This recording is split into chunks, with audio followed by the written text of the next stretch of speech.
തൃക്കാക്കരയിലെ ഓണാഘോഷ ചടങ്ങുകളിൽ പങ്കെടുക്കാനെത്തി മന്ത്രി പി രാജീവും കുടുംബവും. തൃക്കാക്കര ക്ഷേത്രത്തിലെ ഓണാഘോഷങ്ങളുടെ ഭാഗമായി സംഘടിപ്പിച്ച ഓണസദ്യയുടെ ഉദ്ഘാടനവും മന്ത്രി നിർവഹിച്ചു.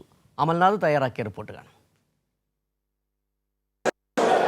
രാഷ്ട്രീയ ഭേദമന്യേ എല്ലാവരും ഒരുമിച്ച് കൂടുന്ന ഉത്സവമാണ് തൃക്കാക്കരയെ സംബന്ധിച്ച് ഈ ഓണം എന്നുള്ളത്. ഇവിടെ ഇപ്പോൾ മന്ത്രി പി രാജീവുണ്ട്, ഒപ്പം തന്നെ ബെന്നി ബെഹനാൻ പോലുള്ള പൊതുപ്രവർത്തകരൊക്കെ തന്നെ ഉണ്ട്. നമുക്ക് മന്ത്രിയിലേക്ക് പോകാം.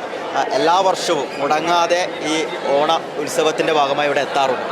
അതെ, എല്ലാ വർഷവും ഇപ്പോൾ കളമശ്ശേരി മണ്ഡലത്തിൻ്റെ ജനപ്രതിനിധിയായിരിക്കുന്നതിന് മുമ്പ് തന്നെ ഇവിടെ അടുത്ത് താമസിക്കുന്ന നിലയിൽ ഏറെ വർഷങ്ങളായി ഇവിടെ തന്നെ ഈ ആഘോഷത്തിൻ്റെ ഭാഗമായി വരാറുണ്ട്.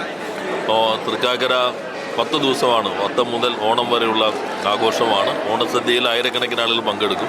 10:30 മണിയോടുകൂടി എല്ലാ ഓണത്തിനും സദ്യ കഴിക്കുക എന്നുള്ളതാണ് പ്രത്യേകത. നല്ല രീതിയിലുള്ള തയ്യാറെടുപ്പുകൾ നടത്തി. ഓണത്തിന് ഇത്തവണ ജനങ്ങളെല്ലാവരും സന്തോഷവാന്മാരാണ്. എല്ലാവരുടെ കയ്യിലും പണമെത്തി. 319 കോടിയുടെ വിൽപ്പന, ചരിത്രത്തിൽ ഏറ്റവും ഉയർന്ന വിൽപ്പന സപ്ലൈകോയിലുണ്ടായി. ഏകദേശം 2.25 കോടിയിലധികം ആളുകൾ സപ്ലൈകോ ആശ്രയിച്ചുകൊണ്ട് കാര്യങ്ങൾ വാങ്ങാൻ കഴിഞ്ഞു. അപ്പോൾ എല്ലാവരും നല്ല ആഘോഷത്തിലാണ്. ഇത്തവണ സമൃദ്ധിയുടെ ഓണത്തിൻ്റെ ഒരു സന്തോഷകരമായ നിമിഷമാണ്. ഇത്തവണ പ്രത്യേകത ഓണവും നബിദിനവും ഒന്നിച്ചു വരുന്നു എന്നുള്ളതിനാണ്. എല്ലാവർക്കും ഒരിക്കൽ കൂടി ഓണാശംസകളും നബിദിനാശംസകളും നേരുന്നു. മന്ത്രിയുടെ കൂടെ മറ്റ് പരിപാടികളിലും അങ്ങനെ കാണാറില്ല, പക്ഷേ ഇവിടെ എല്ലാ വർഷവും എത്താറുണ്ട്. അതെ, എല്ലാ വർഷവും ഞങ്ങൾ ഒരുമിച്ച് കുടുംബമായിട്ട് വരാറുണ്ട്. എല്ലാ വർഷവും ഒരുമിച്ച് ഇവിടെ എത്തും. അപ്പോൾ ഇത്തവണത്തെ ഓണാഘോഷം എങ്ങനെയാണ്? സന്തോഷമായിട്ട് ഇതുപോലെ തന്നെ ആഘോഷിക്കാനാണ് തീരുമാനം.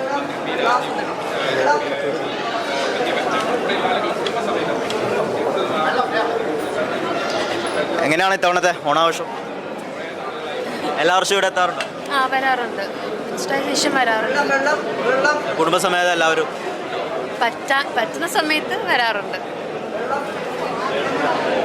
ഇത്തരത്തിൽ ഇവിടുത്തെ ഓണ സദ്യ കഴിക്കുവാനും ഈ പരിപാടിയുടെ ഭാഗമാകുവാനും എല്ലാ വർഷവും മന്ത്രിയും ഒപ്പം തന്നെ മറ്റ് പൊതുപ്രവർത്തകരടക്കം ഇവിടെ എത്താറുണ്ട്.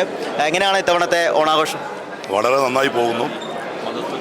ഒട്ടേറെ ഓണാഘോഷ പരിപാടി ഉണ്ടെങ്കിലും എനിക്കും രാജീവിനുമൊക്കെ തൃക്കാക്കര ക്ഷേത്രത്തിൽ വന്ന് ഓണമുണ്ടില്ലെങ്കിൽ ഒരു പൂർണ്ണമാകില്ല. വർഷങ്ങളോളമായി ഞങ്ങളുടെ ഒരു പതിവാണിത്. ഈ ഭക്ഷണത്തിന് കൂടെ രുചിയും ഗുണവും അതുപോലെ മേന്മയും ഉണ്ട്. എല്ലാവർക്കും എൻ്റെ ഓണാശംസകൾ. അത്തരത്തിൽ വിപുലമായ രീതിയിൽ തന്നെ തൃക്കാക്കര ക്ഷേത്രത്തിൽ ഓണ ആഘോഷ ചടങ്ങുകൾ പുരോഗമിച്ചു കൊണ്ടിരിക്കുകയാണ്. ക്യാമറമാൻ രാജു വർഗീസിനോടൊപ്പം അമൽനാഥ്, കൈരളി ന്യൂസ്.